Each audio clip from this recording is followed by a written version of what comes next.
folks, so we're loaded up in the Ranger here, and we're gonna head back to our stand here. It's a little earlier than what my granddaddy's usually been getting on the stand. It's a little bit earlier than that, and I'm gonna stop by. I'm gonna put out a little bit of fresh corn, and we're gonna put out a little bit of fresh corn and everything like that, and get everything set out. But we're a little bit early, that way I can put it all out and everything, get everything put out. But all day today, my Spy Point camera that sends pictures straight to my phone, I've been getting deer.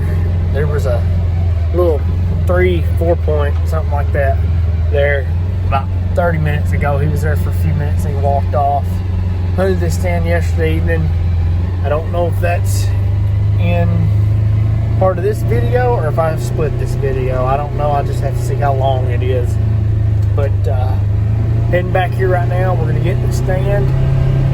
Rain is cleared out. It quit raining completely. It's not even drizzling. It was earlier. Deer ought to move real good this afternoon since they've been hunkered down and everything and such.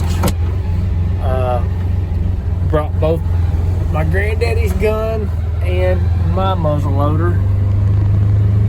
His muzzle loader is, I probably already said this, but his is the Remington Ultimate Hunter, and I use it quite a bit. Love it. It's a great gun. It's about 250 yards across this food plot, and this gun, this muzzle loader, is capable of shooting that far. So yeah. And then my muzzle loader, my Thompson Center, had it for several years. It is not. It is it's more of 100. I'd be comfortable at about 125 with it. But man, it is a pretty day. It's starting to get sunny. Them deer ought to be moving. We're early. It looks great. It really does. It looks great. We're gonna be in the stand here in a minute. So just keep watching. This afternoon, if big guy don't show up, I don't know when he will. So, but this looks like the best afternoon that we've had in a while. So it's definitely going to be worth watching. So let's get to the stand and see what's going to happen here. All right, guys. So it's the 26th of October.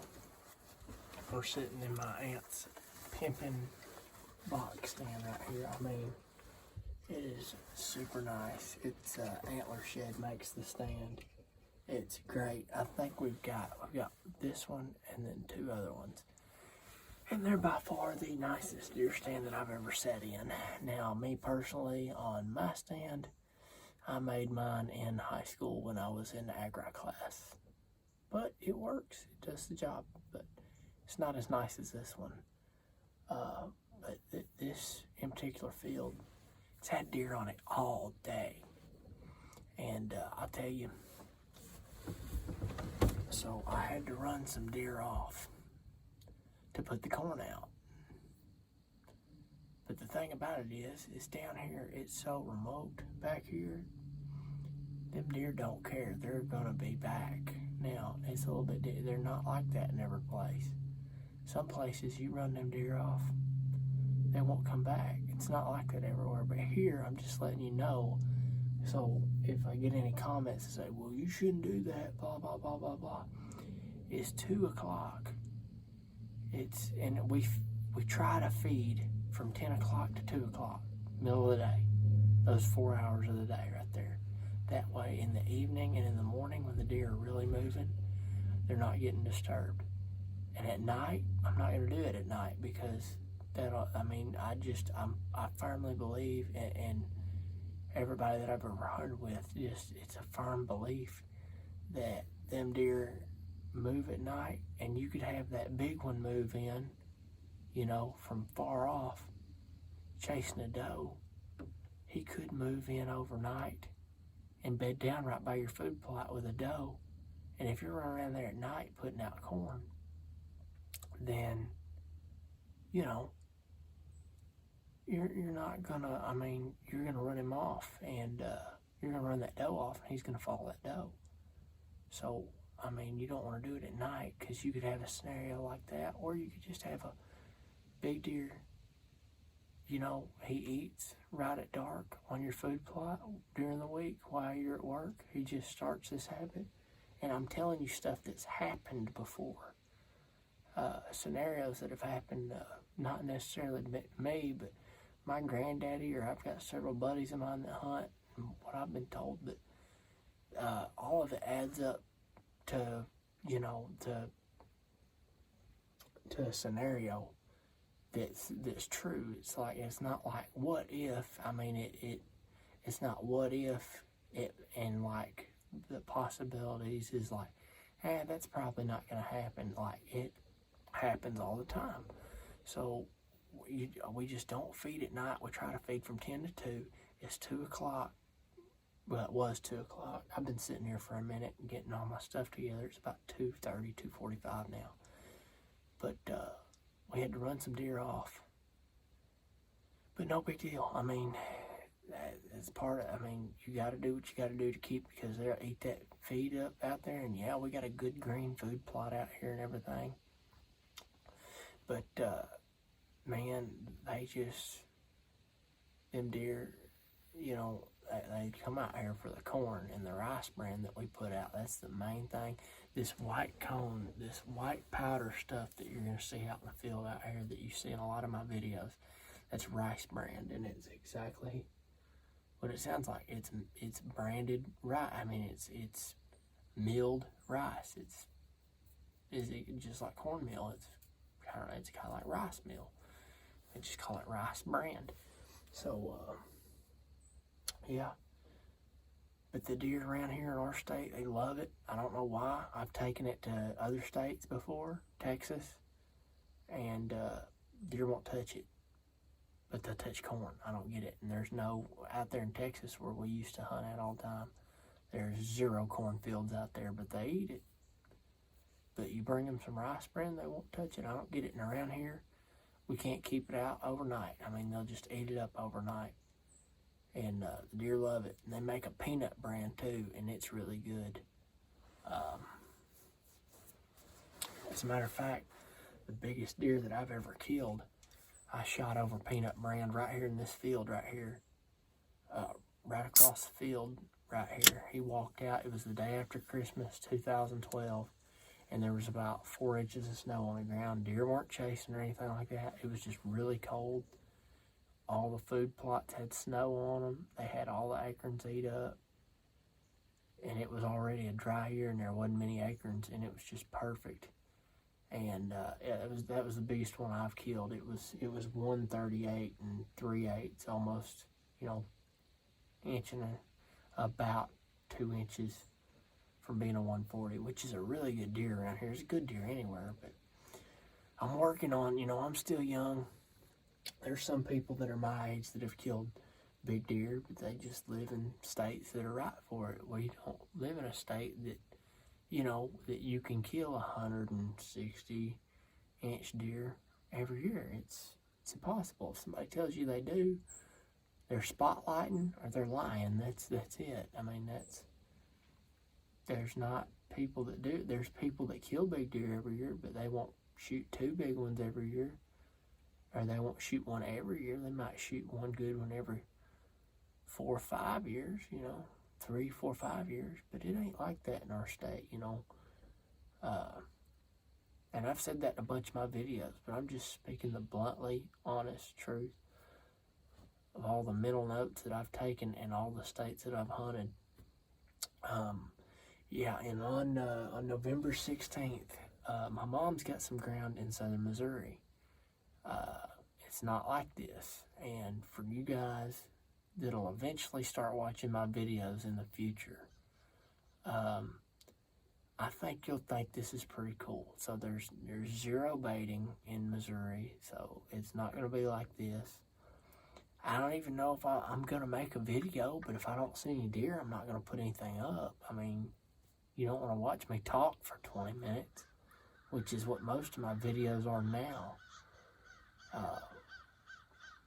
But I said, you know, in an earlier video, I don't remember what episode, I like to talk about what it is, you know, my plans and everything. That way it makes sense to you guys, the viewers. So, yeah, and I'm you know, I don't use every bit of my videos. I film a few times in the stand to make it right here, you know, make it sound right and put it in my videos. Now, you might watch a 30-minute video, but it's good. I'm giving you true content. I'm not in a high fence. I'm not, you know, this is straight up, you know, what my family has done and many people do across the country. It's the same way. Planting food plots, corn, all that stuff. It's all, this is how real people hunt. I mean, this is it. And you might not own some ground, but you can find some ground to lease pretty cheap. If you needed public land now, or if you wanted private land now, you might not you might not make the money to have private land, but I've been blessed to have all this private land here that we've got, and I don't, by any means, I kill some good deer. I consider them good deer. I don't kill a bunch of deer every year. Last year I killed one deer, and the one deer that I killed, I wouldn't have shot if I'd got a really better look at him, but he was standing on the edge of a pasture. He was 260 yards away.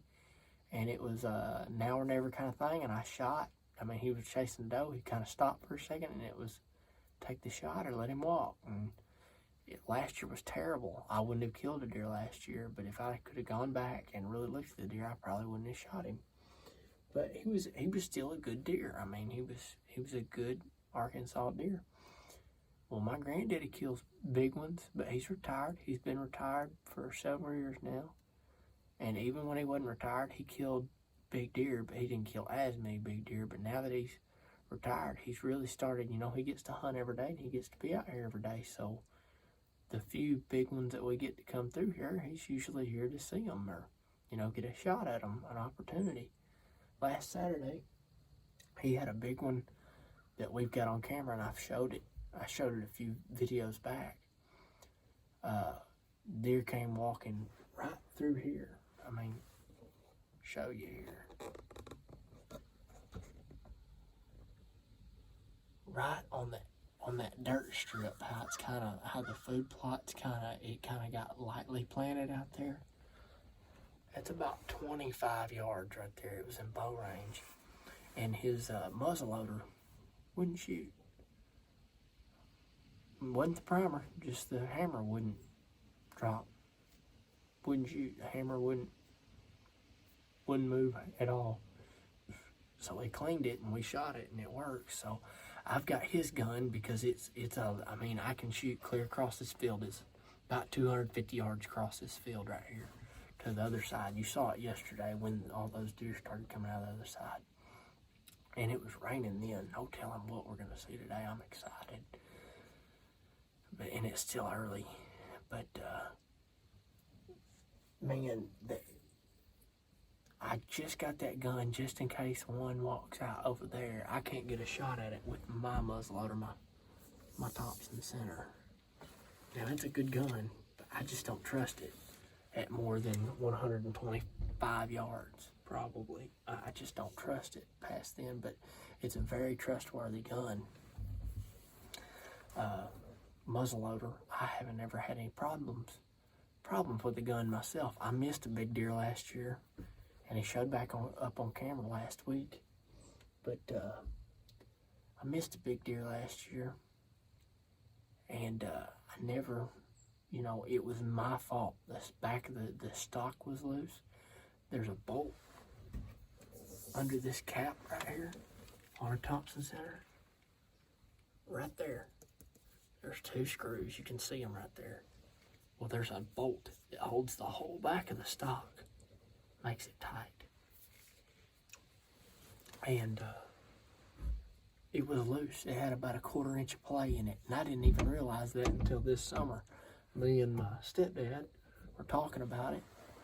And sure enough, it was loose. The stock was loose. Back of the stock was loose. And that's why I missed that deer. When it laid down, you know, the gun laid out flat.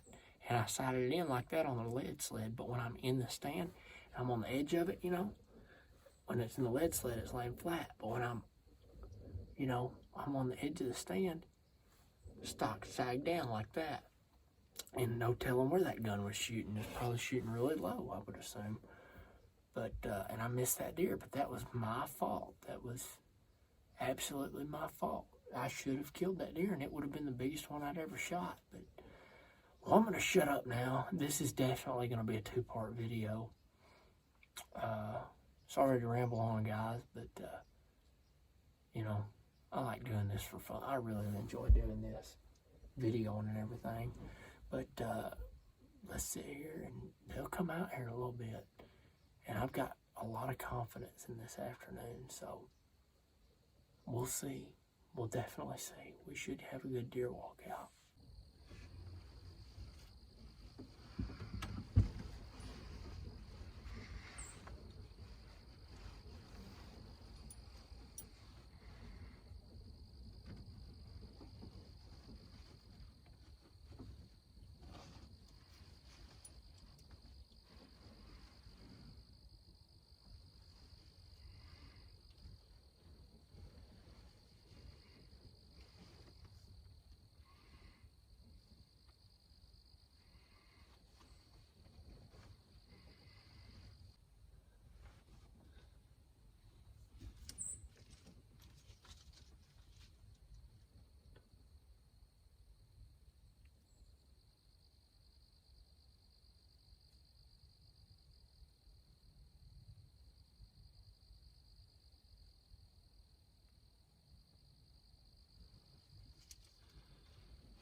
Start. We got our first, there's 6 does out there. I don't know if you can see the other one. She's kind of in the woods right behind them here. But we got the first 6 does out. And it's just now, it's 4:59 right now, 5 o'clock. So we're looking good. I don't see why Big Boy wouldn't show up. Alright. Here comes some does, and there's a pretty good buck right behind him. I don't know how good he is, but we'll look at him.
He's a really good looking deer. The only thing is he's only got 7 points. We'll look at him some more. I don't know.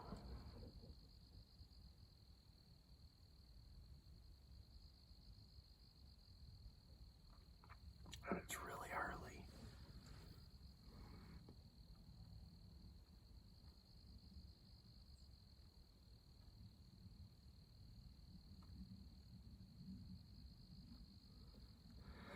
I don't know. He's a good looking deer. But I don't know. I don't think he's big enough.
still legal shooting light, but it's overcasty. Well, guys, we tried. We had a great hunt. You can't tell me that wasn't a great hunt. We seen. I know I didn't get all of them on camera because a lot of them come out when it was dark. It was still about 20 minutes left of legal shooting light, but it was too dark for the camera, and there was legal shooting light left, but it was too dark for the camera. And there was probably, at one time, there was probably 40, 45 deer in the field, and they were running around. None of them had a full rack. I mean, I could see them real clear in my binoculars on the camera.